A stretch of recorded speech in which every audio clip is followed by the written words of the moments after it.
Hello and welcome to Talk of Your Game. It's just finished Stockport County 0, West Ham United 1 in the FA Cup third round. The Hammers will play Doncaster in round 4 of the oldest competition in the world. Well, Gonzo, we might as well start with the first half, up until the fireworks, up until the big display. The best part of the game, yeah. What did you make of our start? Oh, well, I thought we started with intent, actually, to be fair. I thought from the kick-off, I thought we pressed and chased them down straight away. Really, really pressed them. Everyone was sprinting and going for it. So I thought that, alongside the team lineup, showed that we wanted to get through today. So I was pleased with that. I think the first little while it looked like Noble and Rice had control of the midfield, and at that point, very early on in the first half, I wasn't overly concerned. I thought a goal would be imminent, but it sort of got worse as the half went on, basically. Yeah, I thought the first 10-15 minutes, I thought we looked reasonably good. I thought we looked quite comfortable. I think Stockport were sort of trying to see out the early I think they were expecting an onslaught from us, and while they didn't quite get that, they certainly weathered the short storm that we had. Not quite as stormy as the actual weather itself, but they did well. They were well organised, and they restricted us to shooting from distance. But I actually quite liked the fact that we were shooting from distance. Benrahma, Lanzini, Yarmolenko. Benrahma clipped the post. Yarmolenko's went just wide, and I thought, okay, this is what I like. We're having an effort here. We're getting up to their box and having a go. But from then on, like you said, it wasn't too good. So what do you make of the rest of the first half then? Well, I mean, conditions were not only key, conditions were king today. They ruled everything. And, I mean, the first thing I wrote down, actually, was the state of the pitch. I don't no blame on Stockport at all, by the way. They can't have a 4G pitch, and the drainage and all the stuff that goes with Premier League football. And the conditions were horrible as well. And I knew the conditions were horrible because I saw... Obviously, he hadn't been running around long enough for his shirt to be drenched. But I looked at Mark Noble's shirt after 4 minutes, and it was saturated. And it's not always the easiest thing in the world to see rain when you're watching on telly, but it was bucketing. You could see it was coming down in their eyes. It was a horrible conditions to play football in. But some people adapted, and horrible for both teams, by the way, because Stockport weren't a hoof-it team. Stockport wanted to play some football as well, and they couldn't. But some players adapted better than others. I would name Rice as being the key one within that. But some just couldn't handle it, and it completely nullified. I 3 players in particular in the first half, which was Antonio, Lanzini, and most importantly Yarmolenko, who was awful. And because it was weird. He's not from the Bahamas. He's from the Ukraine. So it was like he hadn't seen rain before. And because he couldn't play, we couldn't get our fullbacks engaged. And I think a big part of our attack is the fullbacks. Obviously, we had a reserve fullback in Johnson there. When we wanted to get some crosses over, and quite a lot of our attacking comes from fullback. And because Yarmolenko couldn't get going, Soufal couldn't get going, and we basically didn't have a right side. And what was happening, it was becoming more and more evident that nothing was happening by that time. So what was happening was Declan Rice was trying to do Yarmolenko's job, and doing a better job of it, by the way. So Declan Rice was dribbling down the right side. Declan Rice was trying to play little slide through balls to play Soufal in, and also Declan Rice was trying to cross. And I just thought it was quite a big hindrance. And what we needed, bearing in mind he was playing Lanzini and Benrahma, we sort of had that lack of understanding between them to play Antonio in. And every time it looked like Antonio, you saw it all game, Antonio wasn't making the run a centre forwards run, basically.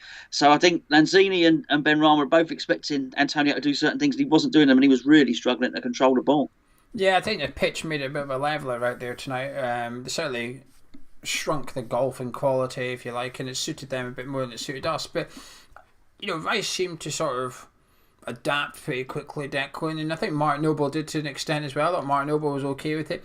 But the rest of them just seemed to be quite almost like ready to use it as an excuse. We'll say, the pitch isn't what we're used to. You've just warmed up on it. This is no Spa. You don't just ran out for the first time onto the park. You were out there for a warm up. You'd have seen what the pitch was like. You'd have had to then take that into consideration. I mean, the weather's the same for both teams, so is the pitch, but I know Stockport will be used to it, though. That's why it changes it a little bit. But I thought the first half went on. I thought Stockport looked more and more comfortable as we got nearer the half-time mark, and I thought they were very well organised, worked very hard. I thought they deserved to go in 0-0 at half-time. Stockport, I was impressed by them in the first half. Well, with us, I thought it wasn't bad. There was nothing concerning. Randolph didn't have anything to do, but what concerned me more, I guess, is that before the game started, David Moyes said he wasn't sure how fit Michail Antonio was, and that was a little bit of an alarm bell. And then when you watched it, you thought, well, I can see what he's saying here, because I'm not sure how fit he is either. Even in the first half, you could look at it and you thought, well, there's an opportunity he got where he just lost the ball, it went under his feet and stuff. And you could put that into the pitch, but I think it's just, I've seen him do that on a Premier League pitch as well, Michail Antonio. So it's not, I'm not using the pitch to sort of let him off with that one. But he didn't look fit in the first half, and it was a bit frustrating, really. I thought Benrahma and Lanzini were trying to sort of lure their defenders out, if you like. They held onto the ball perhaps longer than they should have, but to try and get a defender to come out. But the Stockport, credit to them, they held their ground. They kept their positions and said, no, we're not going to come out there. You can dribble from left to right all you want. We're not coming out of our position. We're going to stay in here, see what you're going to do. And for two creative players like Benrahma and Lanzini, I was a bit disappointed with how little we come up with in terms of creativity. I didn't see anything. There was no, that was an unlucky pass. None of that. We barely tried to get behind their fullbacks. I was more impressed by Stockport than West Ham in the first half anyway. Second half, though, until the goal, there wasn't too much to talk about, really, was there? Oh, well, yeah. Well, I thought there was a bit of a swing in the game, actually, because I thought, obviously, as it rained more, the pitch carried on, affecting the game. And just what I said about Yarmolenko and Antonio there, it's funny and contradictory, actually, because I feel Antonio's lack of technique really hindered him on that pitch. You know, I thought he wasn't able to adjust to the bobbles and the rest of it. But the contradiction to that is Yarmolenko has excellent technique.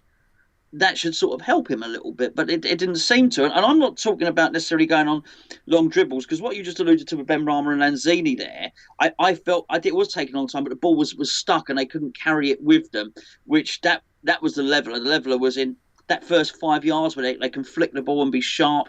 They're sort of stuck in the mud and they couldn't do. I'm not talking about that with Yarmolenko. I'm talking about even things like the first touch, and it almost looked like he didn't want to be there. So I thought that sort of continued, and Moyes knew that. So Moyes' first two substitutions were absolutely right. He took the right two players off. Antonio would have come off. He'd have had somebody else, and it shows that we got to, we do need to get a striker, because too much of it is there's too much pressure on Antonio, too much responsibility on Antonio to do that. But I thought it played out. Whilst you say Stockport did well, I didn't, not at any point were they were a threat in that first half.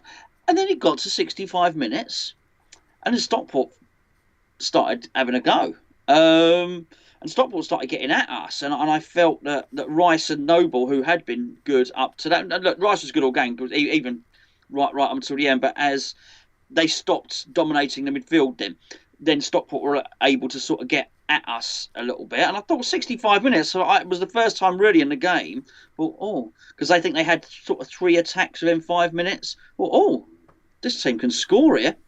So I did think the second half was sort of slightly different, really. Yeah, thanks to Irish Tommy for chucking £5 in the biscuit fund. He says we can make a certain amount of allowances for the pitch, but we've become poor in the final third in our last few games. It's worrying him a little bit. See, I disagree with the substitutions. I would have taken Antonio off early on. I thought he was struggling in the first half, and then the second half, in about 10 minutes, he wasn't even running. He was almost on the left at one point, not making any movements, not pressuring their defence. I felt a bit sorry for him. I thought he's just not fit. He's not enjoying it out there. It's a horrible pitch as well. Those types of pitch does take out on your legs in general. So I would have taken him off early on, Antonio. I just said, it's just not worth risking our only striker at the minute, our only senior striker. I would get him off for that reason. So I get why you took Yarmolenko off. I agree with that. The thing with Yarmolenko is usually, I think the reason he sometimes does well against his Premier League opponent is because he can sometimes be aggressive. He has the upper body strength about him, and I think sometimes that's not something you'd expect from a winger in the Premier League. They tend to be a bit smaller and a bit faster. And Yarmolenko's strength, if you like, is his physicality. I think that suits Stockport, actually. I think their team said, you want to have a physical battle, let's go. And I thought their centre-backs handled Antonio a couple of times. He was backing into their centre-backs. I think it was Hogan, I think his name was. He was fine with it. He said, yeah, we'll have this little argy-bargy game all game, mate. I'm all right with this. And I thought they handled him quite well, actually, the physical side of us up front. I thought Stockport were okay with it. I thought the second half, like you said, I thought they got their tails up. And I was a bit disappointed, actually, because when that started happening, I was thinking, oh, no, this is making me a bit nervous.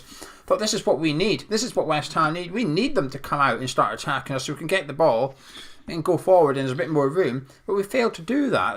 When we got it, it was a bit pedestrian. We were happy to just give it to Mark Noble in a full-back position, or give it to Declan Rice in a full-back position, and we were just quite slow at the build-up.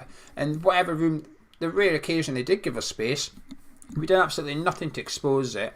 And I was actually quite relieved that Stockport didn't commit that many players forward. There was a couple of times their striker Reid would run with the ball, and he would lose it in the corner flag, and we'd turn around, turn around, and there'd be like 3 or 4 West Ham players. There's no Stockport players. They didn't really get up to support the player. And I was actually quite relieved. I thought, well, thank God for that, because if he somehow strikes a ball all of a sudden he's still got about 3 players to weave through. It was a hard game. It was a tough one, because I've always said cups, I'm not bothered about performances for cups. It's purely about results. It's purely about getting to the next round. But when you're doing a match review, you've got to talk about the performances you've just seen.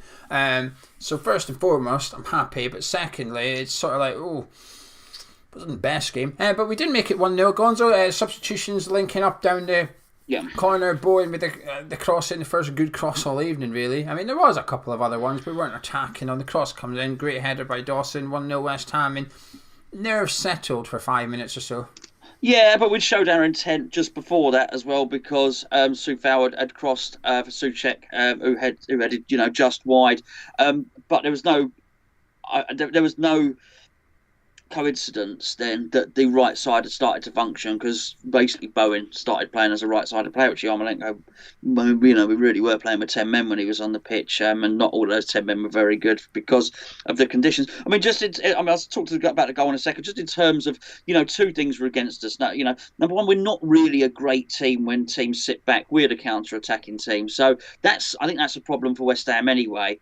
That you throw in the pitch, you throw in everything else, and we sort of struggle to really know what to do. And then if you're going to take out a striker, a recognised striker who does run in behind and make those runs. I mean, even when Declan Rice crossed the ball, happened a number of times, and Antonio sort of went, sorry, he probably should have run in there and stuff like that. Because we don't have anyone to do that, it's difficult for us the way we play. But we were functioning at that point. I thought Robbie Savage, he missed what happened with a goal. He didn't notice. He didn't recognise it. He's saying, Rice has done really well. Like Rice has surprised them. But that was a whole set piece routine. That was your short corner that worked that time. Obviously, sometimes it doesn't. It's never worked before. And the reason that one worked, the whole point of that set play was for Dawson to run from late. The whole point of that one was in the initial corner. Everyone is marked up, so it looks like Dawson is staying back for the corner. They then play it out to Rice. Rice kills it within that time. Dawson's making it. It was perfect. Go back and watch it whilst looking at it in that, and just look at how it's worked out. I thought it was quite quick. I don't even think they were organised, Stockport. I thought they took it reasonably quick, the corner, Bowen and Rice. I don't think it was a proper everyone stand in your positions thing. I thought they took it quite quick. It was quite good. I think it looked like a drill. I mean, this is the point. We'll blame Paul Nevin every time it goes wrong, and the one time it goes right, it wasn't him. It was. I think they've been trying to play it, and it's the first time it's worked out. And I thought it was really good routine actually. But it was coming a little bit at that point. And fortunately, we do have that string to our bow, whereby if things aren't working out, we can head the ball in the back of the net. Yeah. You have to. That's why I quite like Souček when he was in the number 10 role. I thought, okay, I like this. I would like to see that more in the league games, though. I get frustrated sometimes. His biggest asset is his heading in the opponent's box. There's no that in his fitness, if you like. So tonight, that cross come in, heads it wide, and he's just there. I felt a bit of hope having Souček in there. I felt more likely of Souček scoring than I did of Antonio throughout the 90 minutes, for example. I thought we're probably going to get something here. But thank you, Fluffy Python, $4.99 in the biscuit fund. He said, "All right, lads, we won. Just new striker needed." But we got to go, Gonzo. What do you make of the second half in general? Wet. Look, it was wet. It was wet in more ways than one, wasn't it? I felt, just to be a pampered, spoilt brat, I felt the weather conditions. I'm not blaming Stockport. I don't think they wanted to hoof it. It didn't help them. It hindered them as well. But I felt what it did was we were quite looking forward to it. We were quite buoyed before the game. I felt it killed the game as a spectacle. It killed our enjoyment because of that weather. We didn't really get to see Benrahma do his tricks. We didn't get to see Nathan Holland come off the bench. A lot of the stuff that we wanted to see, it then became a case of Moyes thinking, right, okay, we've got to ground this out. Actually, the substitutes are going to be the first team players. It's going to be Cresswell, it's going to be Bowen, it's going to be Fornals and so on and so forth. So that's what we got. We got a nasty, gritty, wet cup tie in the wind and the rain in winter, and that's really what it was. So it was horrible. It was nothing. Look, we scored a goal. The goal is a highlight. Still thought the fireworks were better. There wasn't any good bit of skill. Maybe the best bit of skill actually was when the Stockport player did a Cruyff turn, when sort of the ball came out in the air and he trapped it on his heel and did a Cruyff turn. That was probably the most skillful part of the game. But as I say, some people rose to the occasion.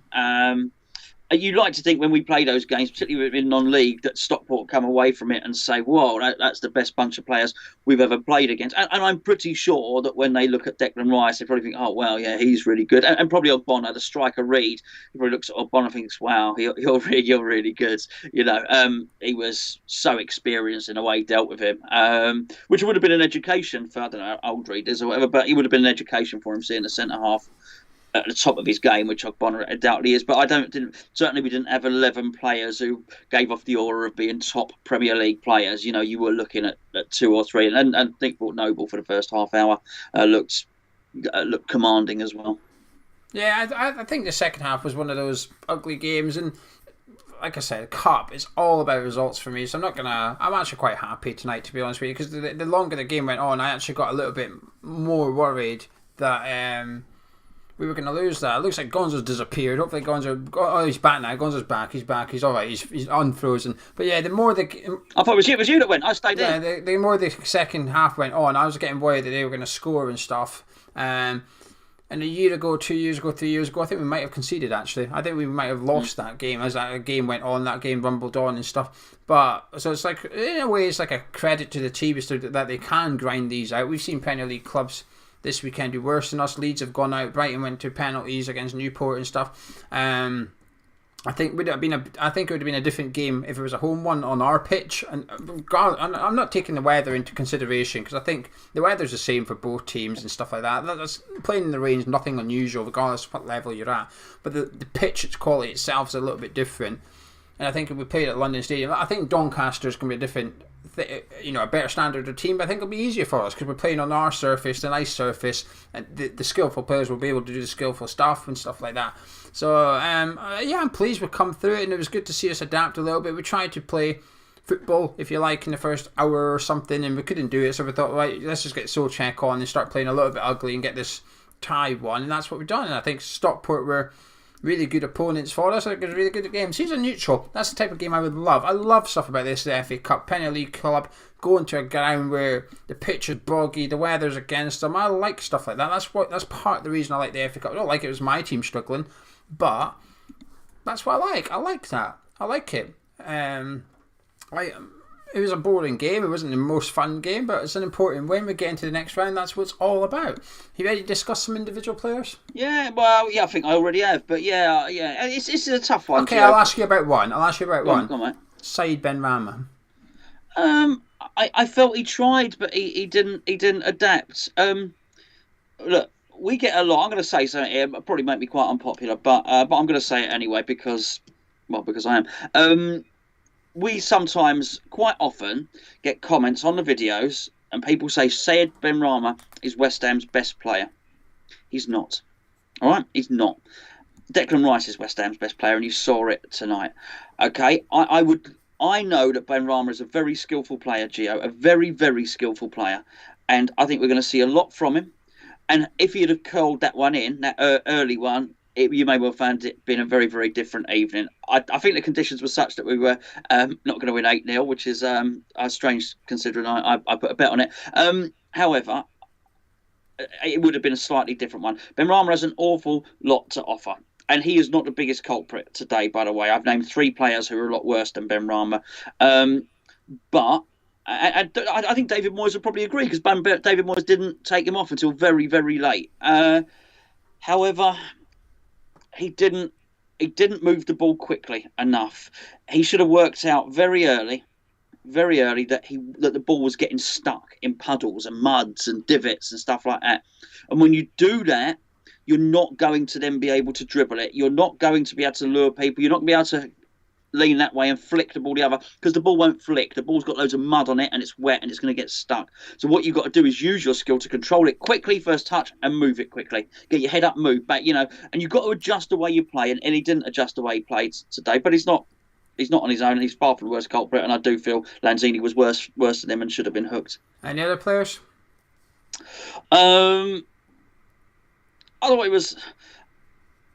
We didn't get forward. Johnson didn't get forward enough today. Okay, but I felt it was hard for him, bearing in mind that the person directly in front of him wasn't playing that well. The defence played well. All right. I mean, I can't blame Johnson. No goals were conceded. Can't blame Johnson, Ogbonna, Dawson, Soufal. Fine, but but they didn't. The fullbacks didn't give us the attacking presence that we needed, but I did feel. Well, number one, Johnson's not that type of player anyway. Johnson is more defensive. So, from a defensive point of view, did anyone skin him or did he not tackle? Well, on his tackles, did he stuff? Absolutely fine. From an attacking point of view, it didn't work. But that's why we saw Soufal better when Bowen came on.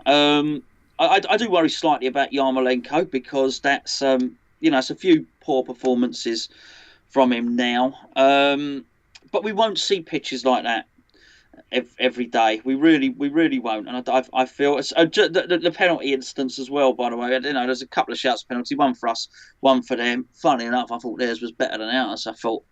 I didn't think theirs was a I didn't think we had a good cause for shouting for a penalty. Thought the Rice one was perhaps more a bit of a penalty. It was awful. It wasn't a game for technique. Some managed more than others. But what a player Declan Rice is, by the way.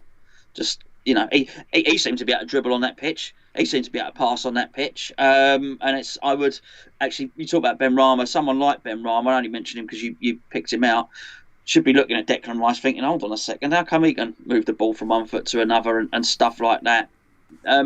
That's the mark of a very, very good player. Jumping Flash, thank you. He's donated 50 DKK. What's DKK? What currency is that? He says, but he does say. Oh, thank you. You guys are very entertaining. Buy some custard creams for the biscuit tin. Well, thank you very much indeed. Maybe it's just a custard cream voucher.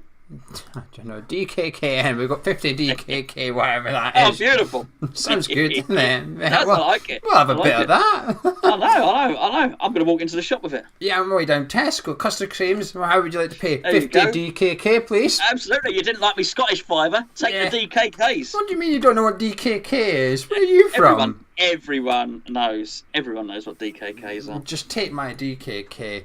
Danish kroner. They believe it's Danish krone, and they. Oh, here you go, hey! Anyway, individual players. I thought the back four were really were okay. They were untested. If you like, it was an alright game for them. Really, they didn't have too much to do. But when they did do, whenever there was like a 50-50, I thought our Premier League quality shone. I thought Ogbonna a couple of times actually. The striker looked like he was getting the better of him. The striker would move away from Ogbonna, which I thought was the right thing to do. But Ogbonna would just get in between him and the ball and just shrug him off and stuff. Yeah. Dawson got away with it, and when the ball got stuck in the puddle. So while the pitch stopped us playing football, actually it saved us once or twice as well. Massive thank you to Jack McCarthy. He's put in 199 in the chat. Said, sorry, it's not a lot. Thanks for your videos, Jack. Thank you. No, that's a pack of custard creams, mate. We're going in there with 199. What do you mean, a pack of custard creams? I don't know where you get your custard creams from. Marks and Spencers. Well, there you go. Where I come from. That's 4 or 5 packs of custard I'm going creams. in for 2 packs and I say I'm paying me $1.99 and 50 DKK, please. Absolutely. Yeah. I wonder if David Sullivan tries to buy the striker with DKKs. You're probably appointed to the board of directors as well. Everyone else is getting on there. Why not? Why not? Yeah, Honestly, that pitch was so filthy tonight. He probably qualifies with the same job qualifications as one. And wet. Oh Jesus! But I thought Ben Ram had done well in the first half. Actually, I thought he was dribbling okay. I actually thought he was doing the right thing. He was trying to lure the defenders out of the positions. I thought he was the only one doing it. I thought Yarmolenko was getting it and playing the easy pass. I thought Lanzini was doing similar, and a couple of times he would chip it. He kept chipping at Lanzini, which is okay again off the deck, but his chips weren't very good, and the players. Bit like KFC. Yeah, the Stockport players were happy with it. They kept winning it all the time. I thought, stop this, please. But I actually thought Ben Rama was getting the ball and holding it as if to say, right, I'm going to keep this ball until you come to me. And when you come to me, I've created a little bit of room. But the problem is, Antonio wasn't utilising that space. There was no one going into the space that Ben Rama was creating. And credit to Stockport, I do think they held their positioning very, very well. Their defensive shape, I thought, was really, really good. So fantastic from. If I was a Stockport fan, I'd be really impressed with my team tonight. Actually, not quite enough going forward. I would have been disappointed with the lack of punch, and they had 4 or 5 corners, and I mean one of them hit the side net, and it was that bad. So I'd be disappointed with the set pieces. But apart from that, I thought they were okay. I thought Noble was well tonight. It's hard. He's up against a National League side, and someone will say, "Well, he looks good because that's his level now." But Yeah. you know, sometimes you've got to come down to that level. Sometimes you do have to almost leave your Premier League status in the tunnel and get down and dirty. And so you graft if you want. You've got to compete with them on their patch. And I thought Mark Noble done that really well tonight. Thought Rice, like you said, was by far the best player. No one had a bad game. There was just some. You know, Antonio Yarmolenko was just a bit. Lanzini, the 3 you mentioned were just a bit. Yeah. But I think Antonio was injured. It's risky playing him tonight. I felt. I get why he's done it. Particularly for that length of time, as well. 90. It was 89 minutes 30 seconds. It was 90 minutes. Yeah, it was a long time. I do think you'd have taken him off if we'd have had a striker. I really do. Yeah, thanks to Doug. Doug's chucked a tenner in the biscuit fund. He hasn't left a comment, but Doug's a good person. A regular. We like Doug. A regular biscuit dunker. We owe him custard creams. We owe him M&S custard creams as well. We do. Not my little and Aldi ones. But yeah, I'm happy, Gonzo. I'm happy. I know we would have liked 3-0. You'd have liked 8-0, but. Yeah.